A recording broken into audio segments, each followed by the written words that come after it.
High সবাইকে, welcome back to my mini blog again. আচ্ছা, পুজো shopping কি তোমরা শুরু করেছো? আমারও কিন্তু এবারে এখনো কিচ্ছু হয়নি, কিন্তু হ্যাঁ, জুয়েলারি কালেকশনস দেখাটা কিন্তু শুরু করে দিয়েছি। আর অনেকেই তোমরা কমেন্ট করেছিলে যে আমার জুয়েলারি কালেকশনস দেখতে চাও, তার জন্য একটা পার্টিকুলার আমার শুধু নেক পিসের ভিডিও কিন্তু আমার চ্যানেলে দেওয়া আছে, সেটা তোমরা চেক করতেই পারো, আমি নিচে ডেসক্রিপশনে দিয়ে দেবো। আর বাকি জুয়েলারি ভিডিওস বানাবো যখন তোমরা আপডেট পেয়ে যাবে। তো যাই হোক, গেছিলাম গড়িয়াহাট, কারণ ওখানে আমার কিছু দোকান আছে যাদের কালেকশনস আমার পার্সোনালি ভীষণ ভালো লাগে। তোমাদের সাথে কোনো একটা সময় শেয়ার করব, কারণ এমনিই পুজো আসছে।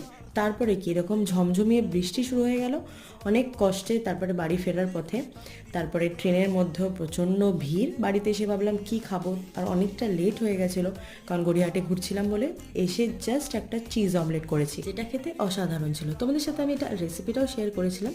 যাই হোক, তারপর বাড়িতে এসে ফ্রেশ হয়ে একটুখানি স্কিন কেয়ার করলাম। আর আজকের জন্য এইটুকুই। ভালো লাগলে কিন্তু অবশ্যই লাইক করো আর সাবস্ক্রাইব করতে ভুলো না। বাই।